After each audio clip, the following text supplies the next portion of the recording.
So this nucleus part here is a structure. It is called nucleolus. Nucleolus. Here is a chromatin fibers.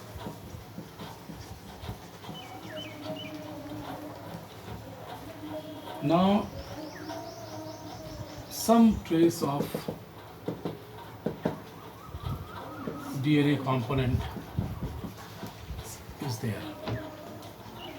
DNA का percentage यहाँ पे 0.25% है और यह form करता है RNA जिसका परसेंटेज 1.1% है और यहाँ फॉर्मेशन होता है प्रोटीन का।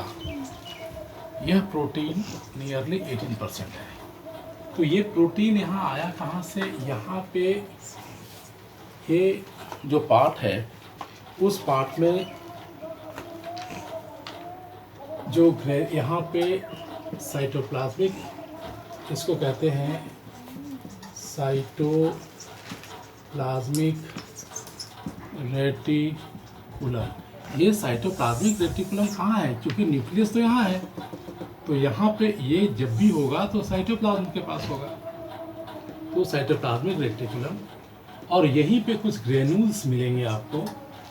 This granules is called as ribosome. और हम जानते हैं कि राइबोसोम जो है वो प्रोटीन फॉर्मेशन में बहुत इंपॉर्टेंट रोल प्ले करता है। तो ये प्रोटीन यहाँ है 18% DNA to RNA. This is transcriptions and this is translations. This is called central dogma. ये प्रोटीन यहाँ ग्लोबुलर प्रोटीन है, ये यहाँ ट्रांसपोर्ट प्रोटीन है. The globular protein is the integral protein. ये integral part of the protein है. और cell membrane में प्रोटीन भी अटैच्ड है. तो इसका मतलब यह हुआ कि प्रोटीन जो यहाँ रिजल्ट में आ रहा है वो न्यूक्लियस के थ्रू ऑपरेशनल पार्ट में इसके स्ट्रक्चर्स को इंटैक्ट करेगा, जो हम आगे के मॉडिफिकेशंस में कॉइलिंग स्ट्रक्चर्स में इसको हम देखेंगे. अब ये जो प्रोटीन है, इस प्रोटीन में यहाँ प्रोटीन के अंदर ये एमिनो एसिड्स जिसका फॉर्मेशन अमोनिया और एसिडिक दोनों फंक्शनल रूप से होता है.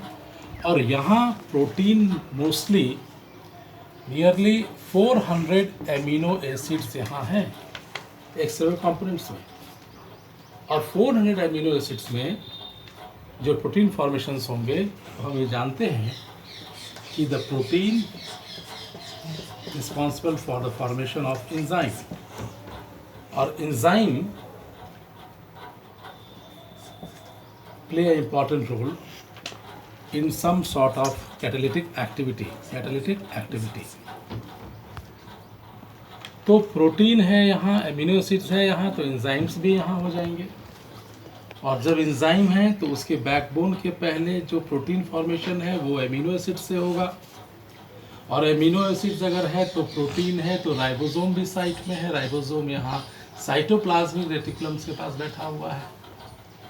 और यहाँ भी DNA RNA का फॉर्मेशन करेगा, DNA RNA का फॉर्मेशन करेगा through transcriptions. DNA to RNA and RNA to DNA reverse transcriptions भी होगा and then to form the protein. तो हम लोगों ने आज अपने डिस्कशंस को यहाँ अटैच किया है, उसको हम समराइज करें. हम लोगों ने सबसे पहले स्टार्ट किया सेल मेम्ब्रेन, और सेल मेम्ब्रेन में हम लोगों ने न्यूक्लियस पार्ट स्टडी किया. और न्यूक्लियस पार्ट में सेल मेम्ब्रेन में हमने खोजने की कोशिश की कि इसके मॉलिक्यूल्स को वो कैसे इंटैक्ट करता है. तो वहाँ जो मैक्रो मॉलिक्यूल्स मिले उसमें हमने देखा कि कहीं न्यूक्लियस का तो कोई रोल नहीं है, तो न्यूक्लियस का भी रोल नज़र आया. और यहाँ हम न्यूक्लियस के बाहर, अभी हम यहाँ साइटोप्लाज्म पे हैं. साइटोप्लाज्म, ये साइटोप्लाज्म भी इम्पॉर्टेंट रोल कोई प्ले करेगा क्या? तो ये साइटोप्लाज्म को हम लोग कल के डिस्कशंस में ऐड करेंगे. Now I have to revise my lectures. We have started the BSc part 3 paper 6 on the topics of the ultra essential modification of the cell. We have started the topic, the cell membrane. We have started the cell membrane only because of its wide applicability at the present and corona pandemics. Because the cellular structures play a very important role to maintaining the intact nature of the cellular activities. So we are now going inside the cell membrane.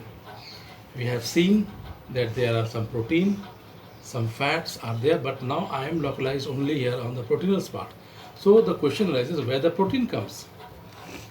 So protein comes through the mechanisms of central dogma, that is DNA, RNA, and protein. Now where is the DNA? DNA is inside the nucleus. Now where is the nucleus? Nucleus is the localized part, the central part.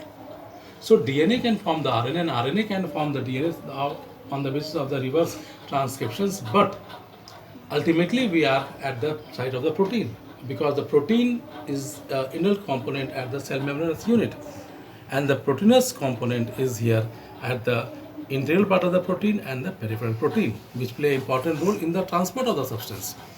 मैं आपको ये दिखा रहा हूँ, ये मेरे पास एक फूला हुआ चना है, जर्मिनेटेड चना है।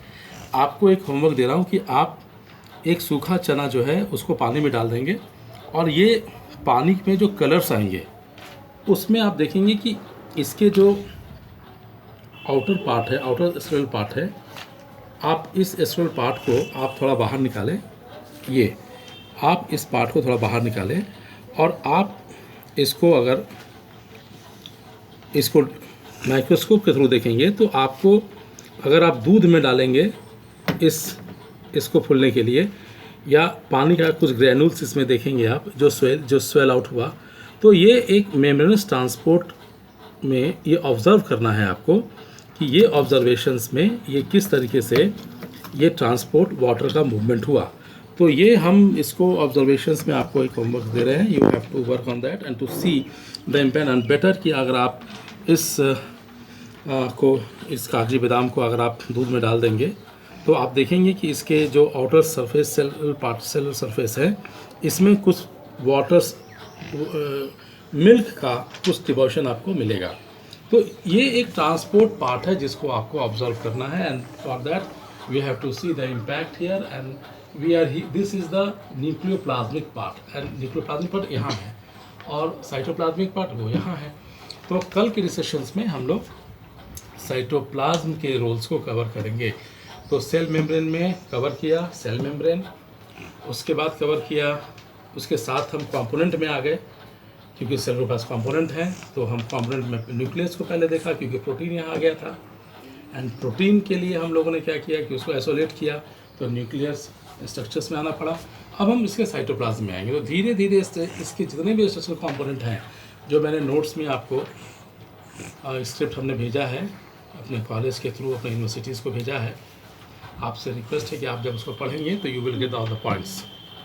Thank you very much, and for that if any queries you want to be, you just send it to my WhatsApp number 9430510473। Thank you very much.